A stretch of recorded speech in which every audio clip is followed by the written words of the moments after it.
Friends, colleagues, welcome. My name's Andrew Smith. I'm Vice President of Engagement at the University.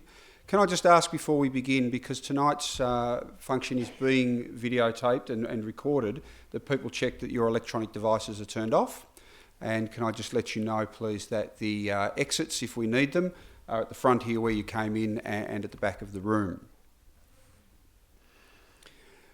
I'd like to begin by respectfully acknowledging the traditional owners of the land where we're gathering, the Wurundjeri people of the Kulin Nation, and to pay respects to all Aboriginals, elders past and present. It's my great pleasure and great privilege to introduce you to our Chancellor, Mr. Graham Goldsmith. Mr. Goldsmith has held the position of Chancellor since August in 2014. He is a highly respected figure in the Australian financial services industry and an experienced company director.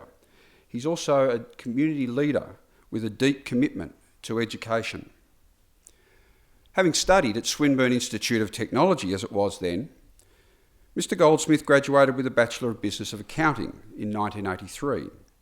He's also completed the Advanced Management program at Harvard University in Boston. Mr. Goldsmith has held a number of senior roles, including Chair of the Goldman Sachs Australia Foundation. He retired in 2012 as Vice Chairman and a Managing Director after a 25-year career with the firm. Please welcome our Chancellor, Mr. Graham Goldsmith.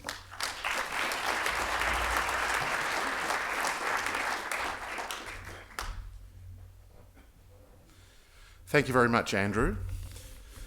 A special welcome to former Chancellor Dr. Bill Scales, AO, members and colleagues on the Swinburne University Council, members of the Swinburne Executive Team, and other distinguished guests.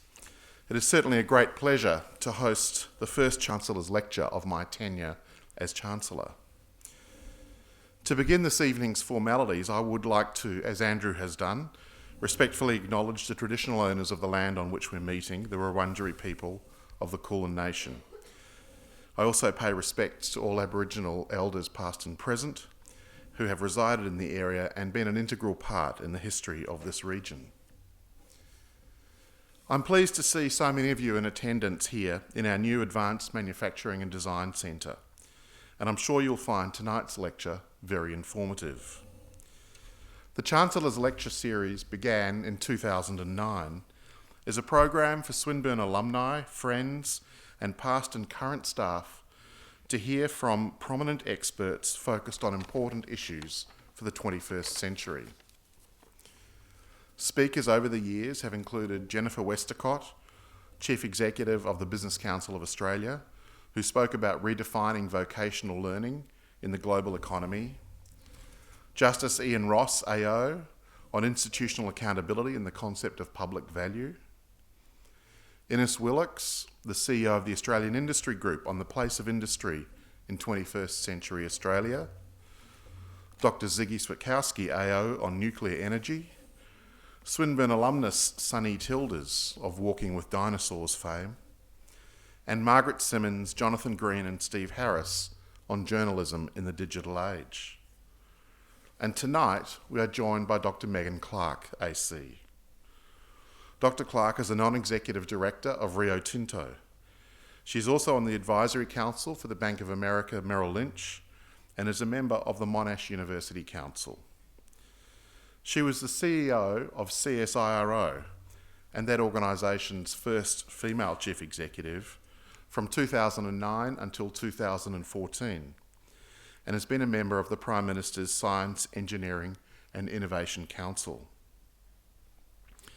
Megan was awarded a Bachelor of Science with honours in Economic Geology from the University of Western Australia in 1981 and a doctorate in economic geology from Queen's University in Canada in 1987.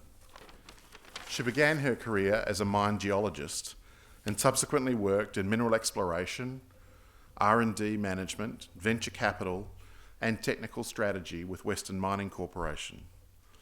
She became Vice President Technology with BHP Billiton, and then Vice President of Health, Safety, Environment, Community and Sustainability. She not only has extensive mining experience, but is highly regarded and has, throughout her career, forged a strong reputation for driving a culture of innovation and technology. She's a Fellow of the Australian Academy of Technological Sciences and Engineering, the Australian Institute of Mining and Metallurgy, and the Australian Institute of Company Directors. And in 2014, she was appointed a Companion of the Order of Australia for eminent service to scientific research and development through fostering innovation, to science administration through strategic leadership roles, and to the development of public policy for technological sciences. And so, ladies and gentlemen, it is with great pleasure and interest that I welcome Dr. Megan Clark to share her views on how education, science and industry can work together to build an exciting, safe, equal and sustainable world. Megan.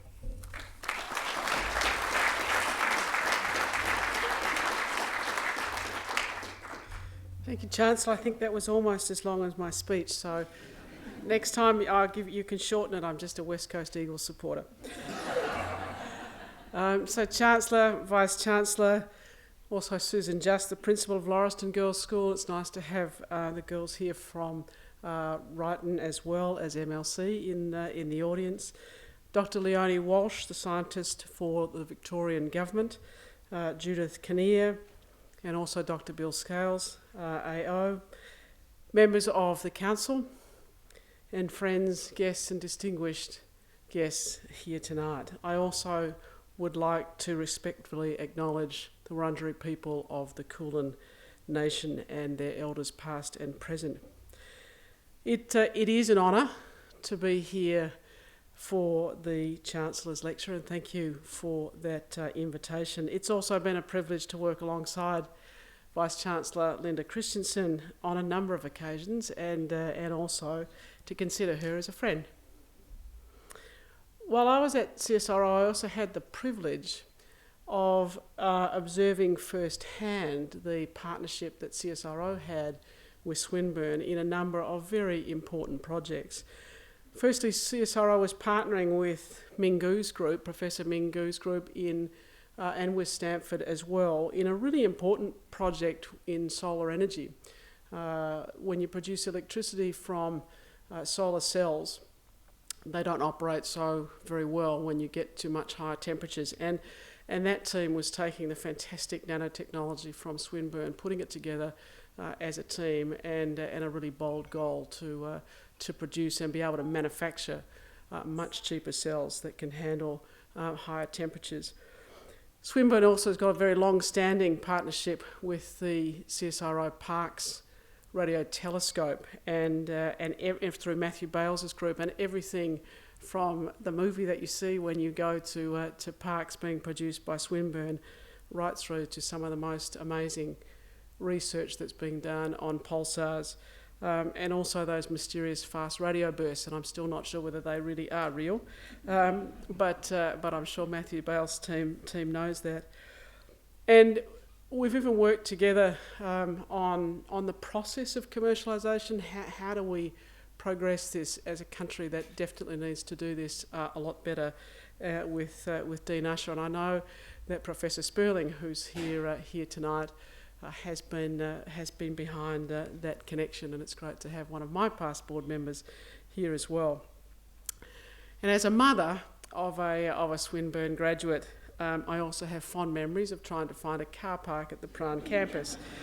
So tonight, when I was offered a car park, I knew it was like gold. So it's fantastic. Tonight, what I wanted to share with you was to take a really good, hard look at what science and industry really must do if we're to be much better partners in building a safer, exciting, sustainable and more equal world.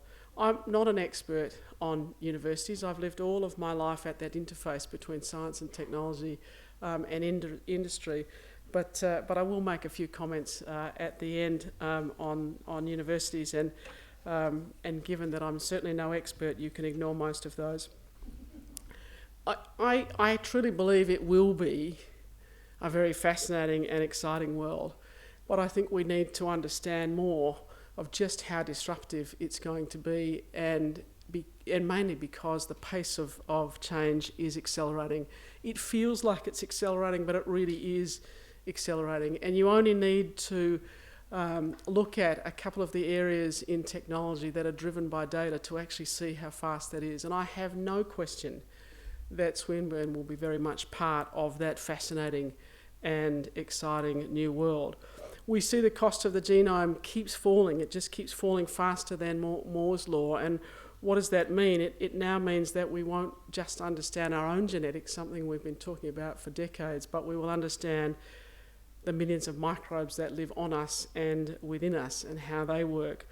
We will start to unravel what can only be described, I think, as the wickedness and cleverness of some of the viruses that will be around us.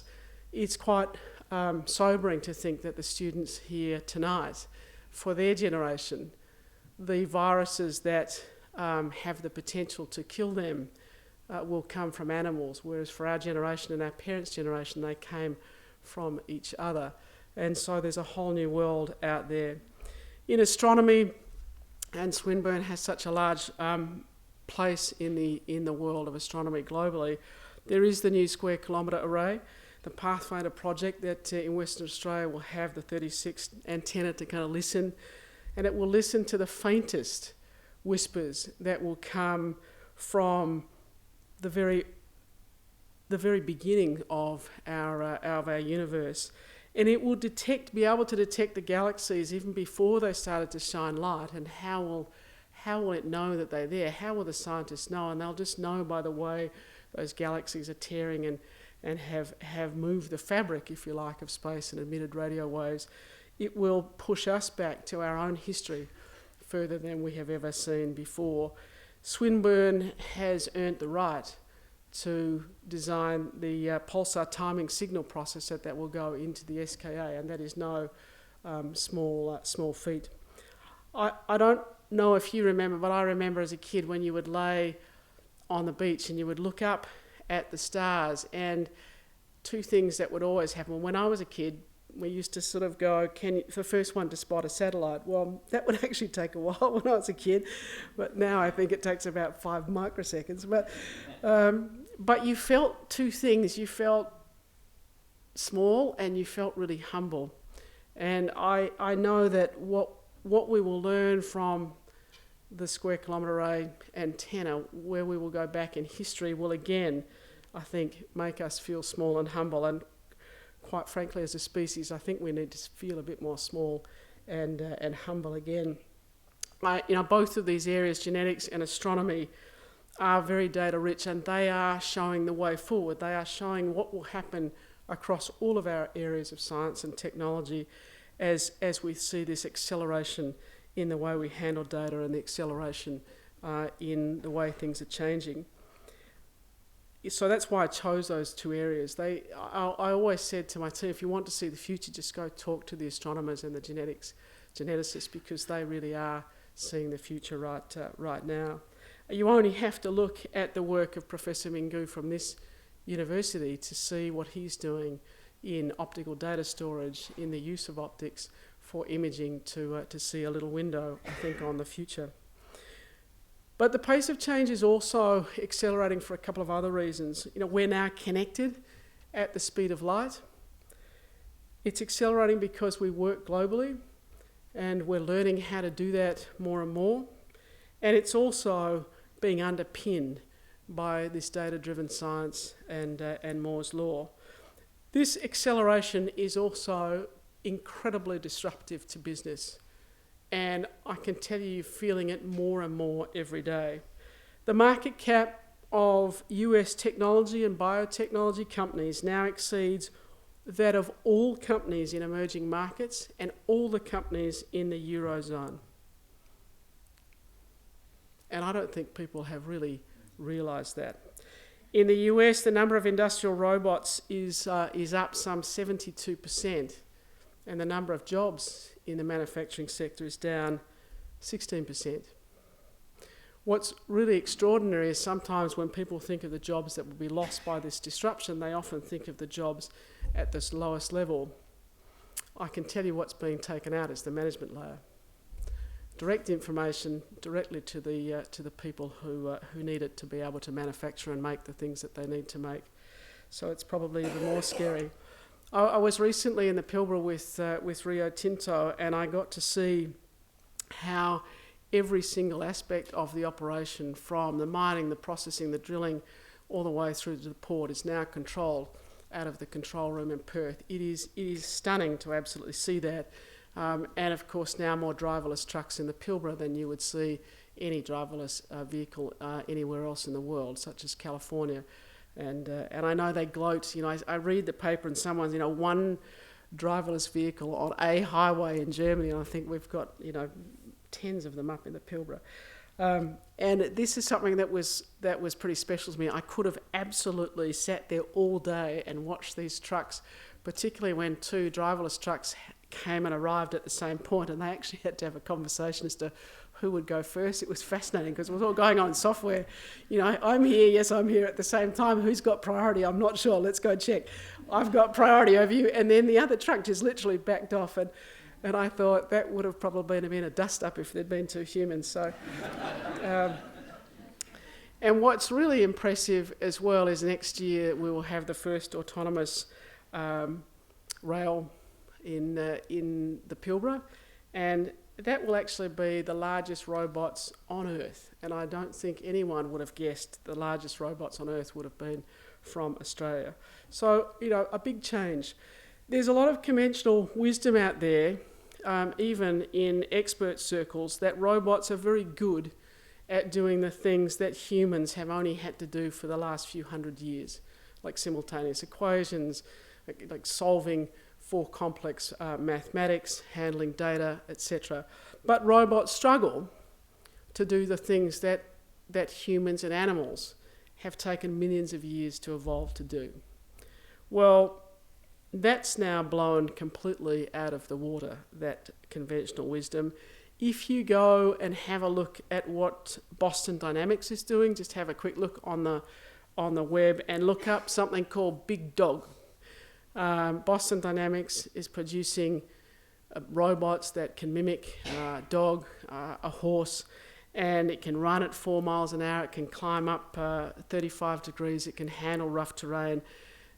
Go and have a look at the video, because what you are watching is a pivotal shift in robotics over the next several decades.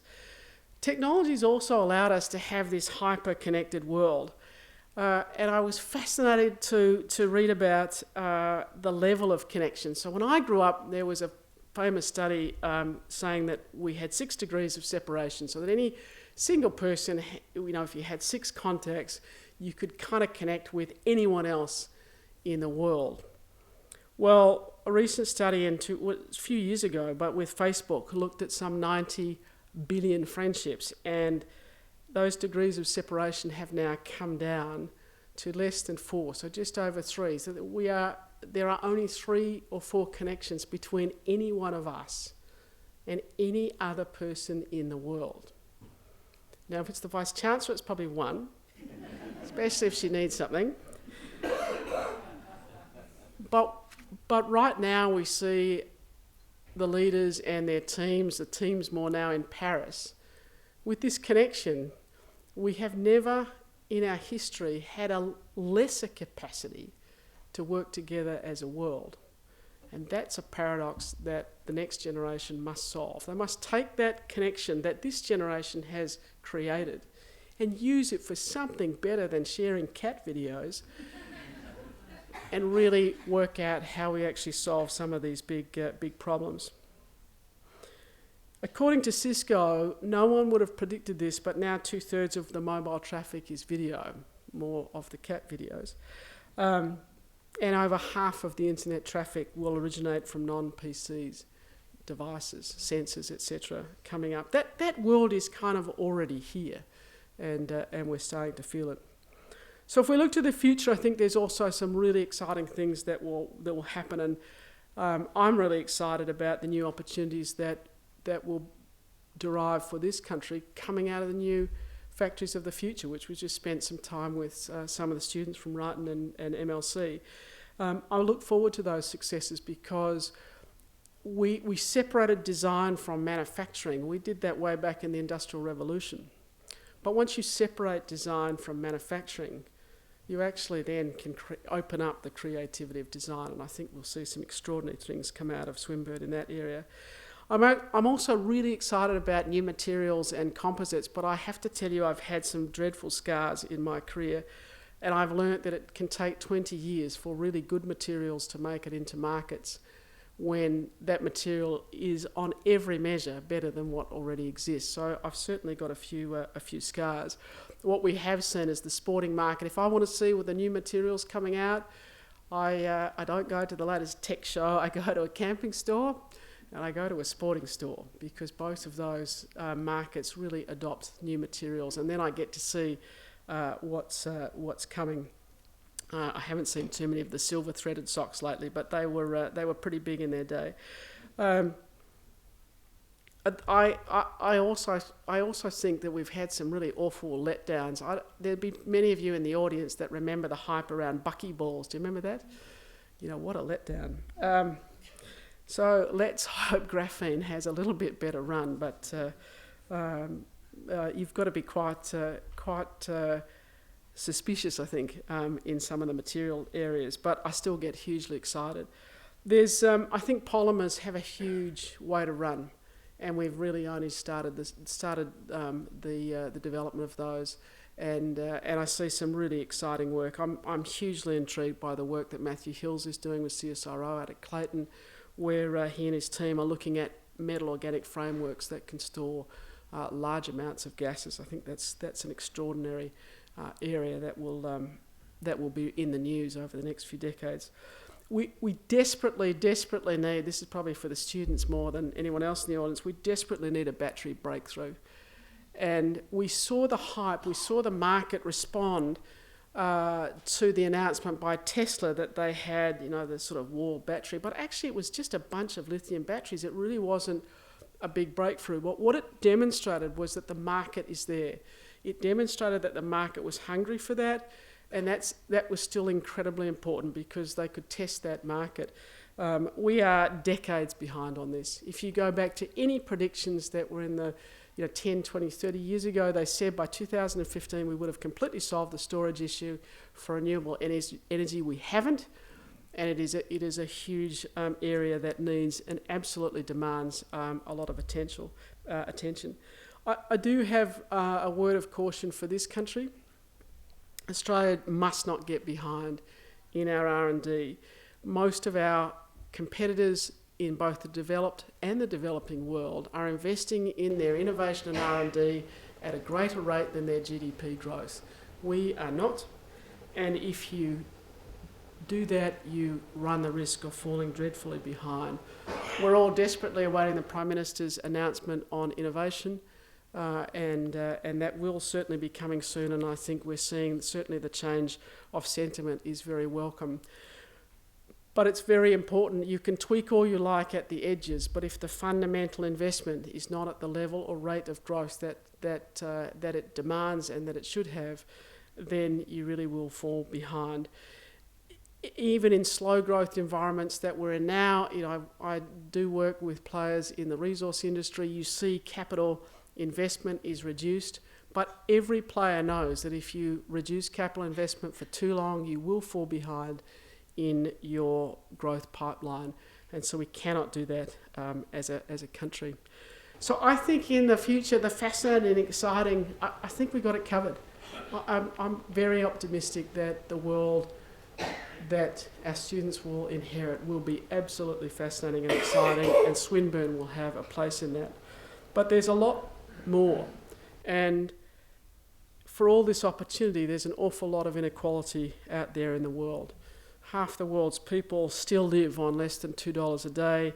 We have 1 billion people will go hungry tonight as we eat, and we see people in our region trying to escape conflicts from their homelands by whatever means is available to them, and of course the new horrific markets that are emerging in the trafficking of humans. We know that as a species we do not respond to billions and thousands and hundreds. So when I say to you 1 billion people will go hungry tonight, I know that that does not touch you as an animal. But when you saw that one photo of that little boy on the beach, it touches us. We know that about ourselves as a species. We have millions of years of evolution that says we must respond to the individual that is close to us. And we have no evolution to respond to words like 1 billion people. We must learn somehow to do that. There's also a lot of uncertainty and a lot of insecurity because we feel vulnerable to terror and to global pandemics such as avian influenza and also what may happen with antibiotics. What struck me is we saw the terror attacks on some 18,000 people several months ago in the refugee camp in Yamuk, and we simply didn't respond as a world. But the violence and terror, it makes us feel insecure because we know it could happen at any time to any one of us. We also see with all the light of the digital world, there is a shadow. We know that one of the biggest risks in this year and the coming years is cyber security and cyber attacks, and we have seen ISIL use the internet to recruit people as young as 12, 13. As I said, we know that 70% of the new viruses will come from animals, and we've seen that in things like SARS and swine flu and more recently Ebola. That's a huge challenge for our medical teams. It's a huge challenge for our virologists, but also an opportunity. Most people don't talk about it, but our plants are also under threat, and it's something that is watched by this country away from its borders. So we might really struggle, I think, to build a safer world and a more equal world. And I know that we don't have any chance of building a more equal world if the differences between us are more important than the things that bring us together, our common humanity. And I think that's something that fundamentally must change in each one of us. Bill Clinton urged us to do this. Nelson Mandela showed us how to do it. It was to put that common humanity ahead of the things that made us look different. And I think Bill Clinton said it extremely well. He said, the world is awash today in political, religious, almost psychological conflicts which require us to divide up and demonize people who aren't us. And every one of them, in one way or another, is premised on a very simple idea, that our differences are more important than our common humanity. I think it would have been a lovely opening for Paris. And so science and industry as part of society, and universities as part of society, we are part of this inescapable web. We are all in this together. So how do we become better helpers, better partners of society to build, if you like, the world that we want?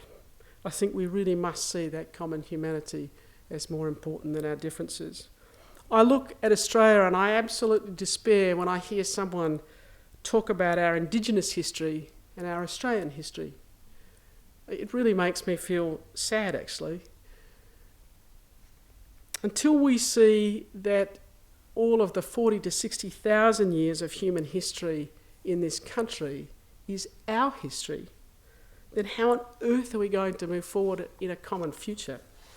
My ancestors walked the very hot sands of the Australian desert, and my Aboriginal friends' ancestors' walked those same hot sands.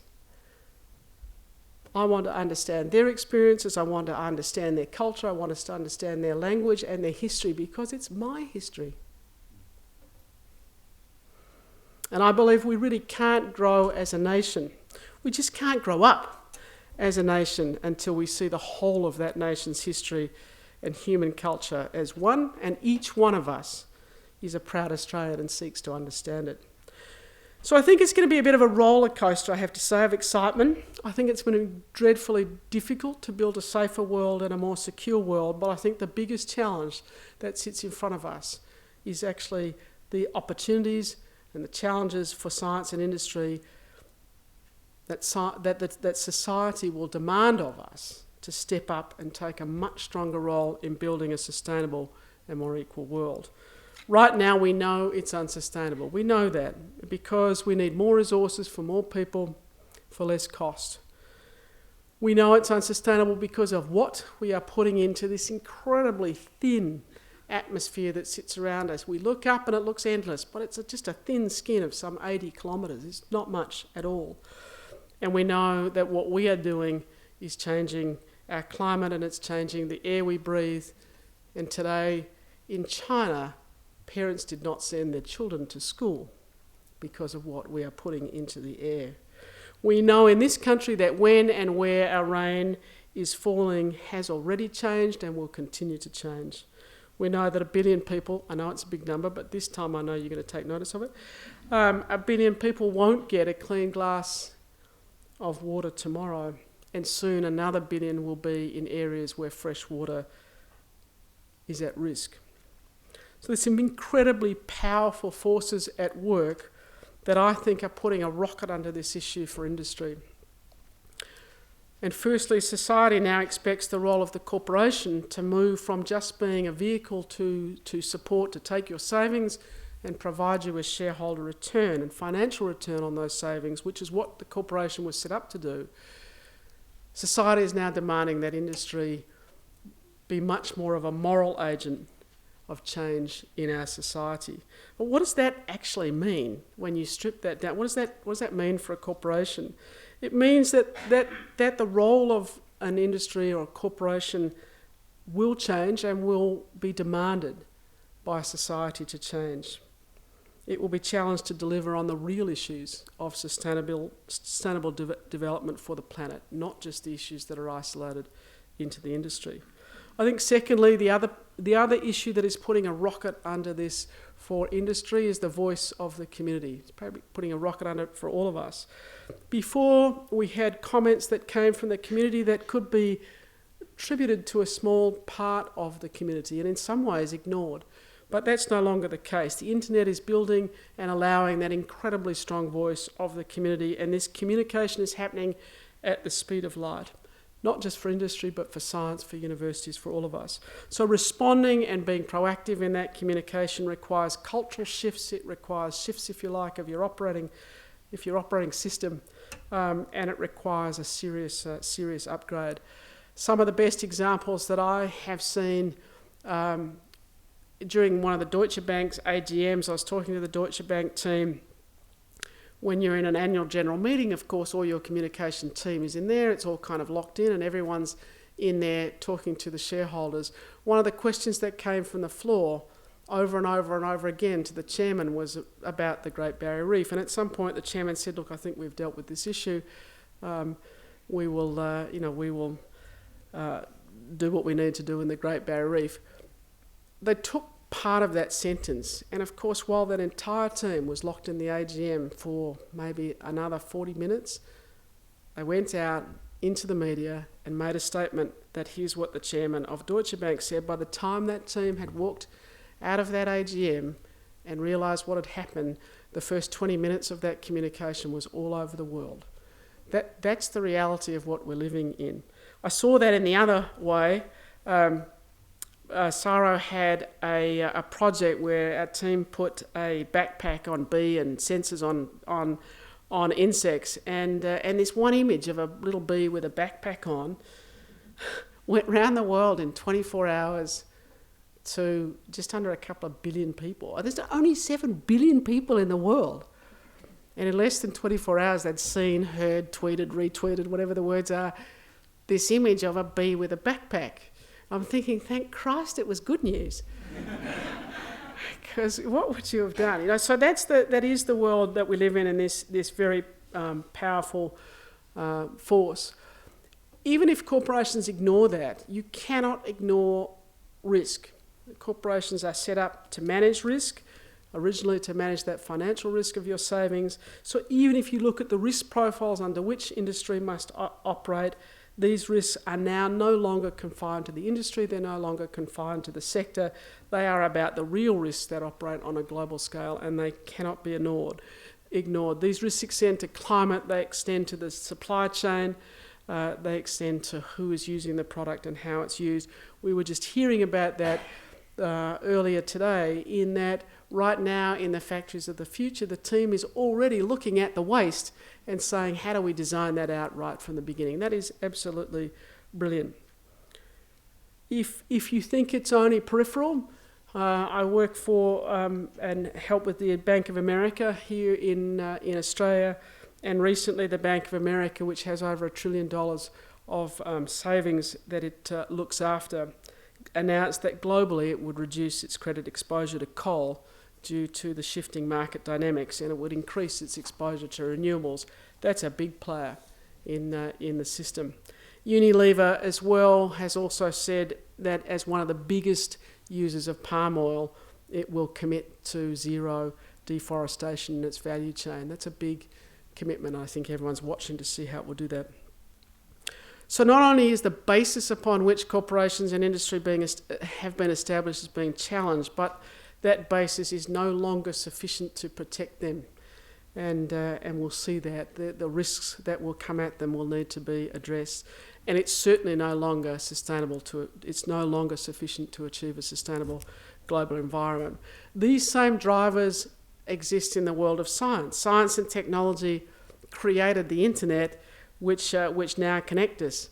And as I mentioned, it's ironic that this connection is still not giving us the capacity to work better as a single world. And like industry, we see that internet giving a stronger voice to community, we see the same in science. Science is being challenged in a way that we weren't used to.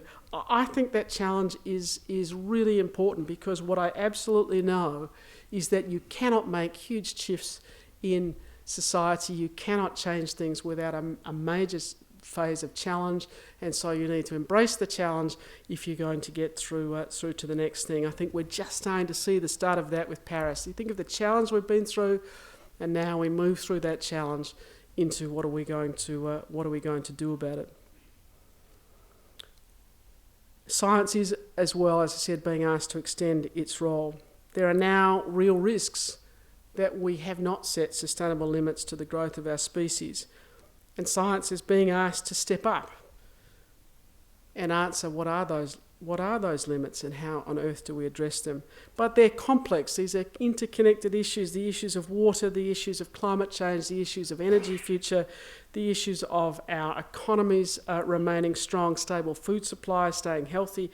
These are all connected. So if we are to be partners in building this new exciting world, if we are to be partners in building a safer and more sustainable world, we must tackle these tough problems together, and we must tackle the hardest problems together. These problems, in my view, have an enormity that can seem daunting. And all I ask of you is don't be daunted. As I said, I am no expert on universities, but I will offer some comments. For the Swinburne Council and for the leaders, look for ways to help your students learn how to tackle these toughest problems at the global level. Look for ways to connect them into the global teams. It will mean that they are on the telephone or video at 3 o'clock in the morning. That's okay, but look for those opportunities to put them into big problem-solving teams around the world. And the reason that you need to do this is the world needs the Swinburne graduates to do this better than any other generation that has ever come before them. They need the skills. We made the connection. We don't know how to use it. They need the skills on how to use this amazing connection. And the way you organise, you cannot go too fast to multidisciplinary organisation and nurturing those multidisciplinary problem solving and problem teams. However fast you are stepping, you can step faster and you'll still look back and go how slow we were. It's a skill, it's a set of behaviours, and from my experience it takes 10 years for those behaviours and that organisational skill to be able to operate effectively. So don't lose any time on doing that. But the good thing is this is where the highest calibre of research and interaction will be done in the world. So science and industry and universities must step up to be better partners and helpers in building that world. I have no doubt it will be fascinating. I have no doubt it will be exciting. And I have no doubt that Swinburne will be a part of it. However, both science, industry and universities will be asked by society to do so much more. It will demand answers from us on how we build a sustainable world. It will ask us to change our roles, to step up and be moral agents of change in our society. And we will be asked, all of us, to tackle the biggest challenges that we face of these most complex and interconnected issues. We will all need to communicate and operate at the speed of light. And for business, the power of those who are highly involved will completely change consumer dynamics and your products.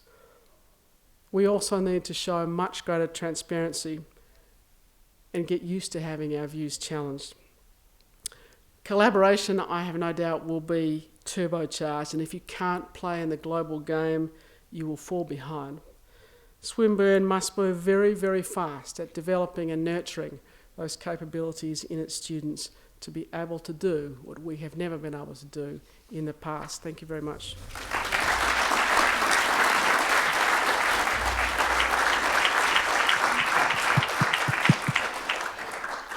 We have got time for just one or two questions. Thank you for that, Meg. So can I invite a question from the audience?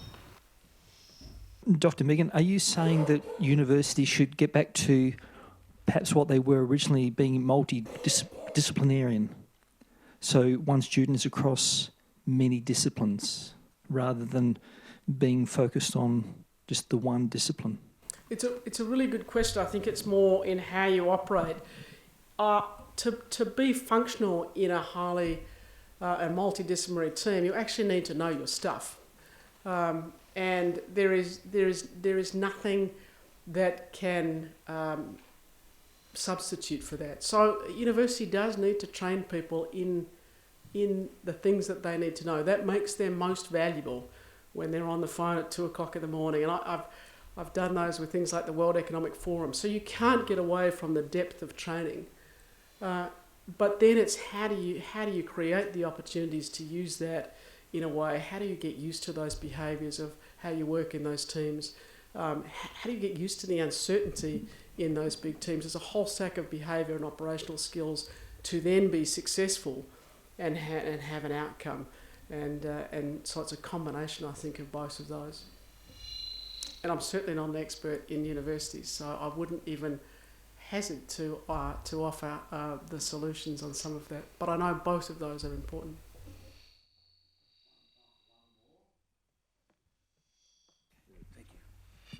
Dr. Anthony McKay, Deputy Chancellor of this great university that you have acknowledged. As we listened to a stunning address, there was a sense in which, until you talked about the driverless trucks in the Pilbara, that I was holding on to empathy and communication as collaboration as being the essential humanness that we could say that artificial intelligence and robotics will never replace. So I'm a bit concerned now about whether in fact that might be the case. But reaching to history and Indigenous knowledge and making that our own, do you believe that in all of that mix, we as a species will be able to cope with the most profound level of disruption ever in order to sustain ourselves and at levels, as you say, of a different order? I do believe in human creativity. We've seen it over and over again. So if we can figure out how to work better as a globe, if we can work out how to do that, if you can train the students to be the generation that can do that, I think the creativity, we've demonstrated we can do that. And then you put those things together. Yeah, I'm an optimist. I wouldn't be doing what I do if I wasn't an optimist.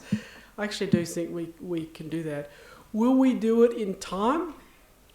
Probably not. As a species, we often have to wait till things have gone too far to react. That's just what we do as a species. We're not very good at looking into the future, but we do react. And so I'm actually optimistic we can do it.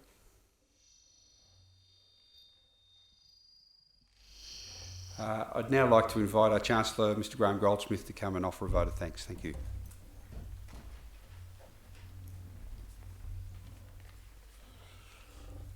Well, the introduction might have been long, but I think you now see why that was appropriate. Thank you, Megan, for joining us here this evening to share your views. You don't get change without pushing boundaries, so we all need to ensure that we are creating an environment where initiative and innovation can thrive.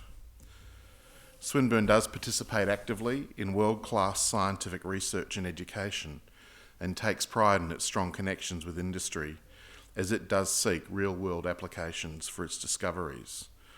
We are looking forward to the government's innovation statement on Monday and believe that we are well placed to make our contribution to the national agenda. Once again, I'd like to thank Megan for delivering tonight's lecture. I'm sure you'll agree with me. It's been informative, it's been provocative, and it's been very thought-provoking and clearly setting out the challenge neatly for us as we move forward. I'd like to present you with a small gift as a token of our appreciation.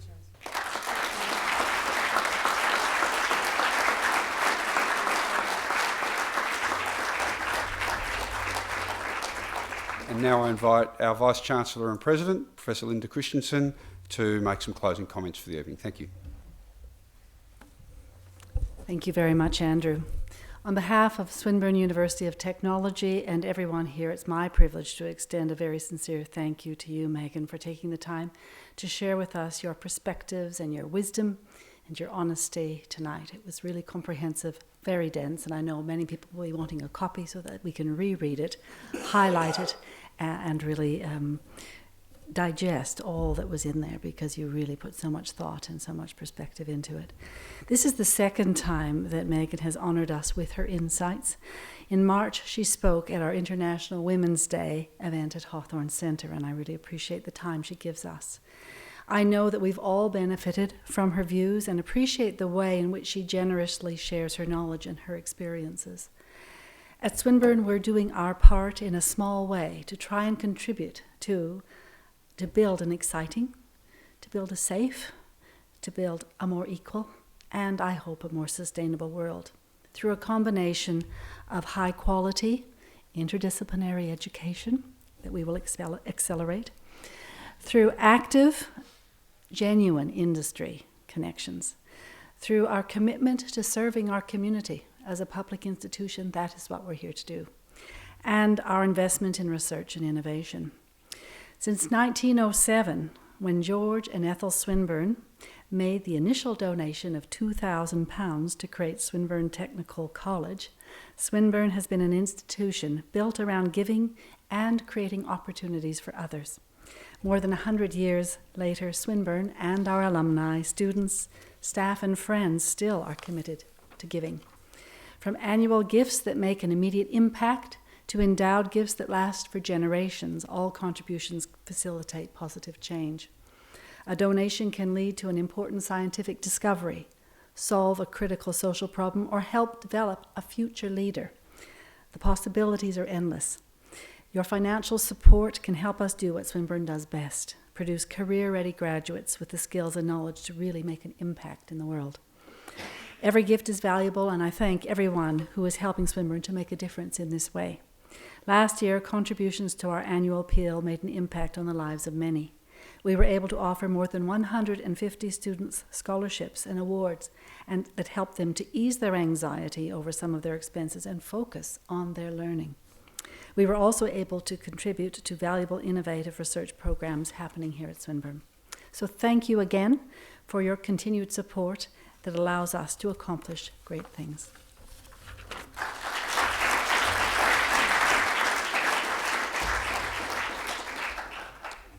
So thank you again. That concludes the evening. Thank you again for your attendance.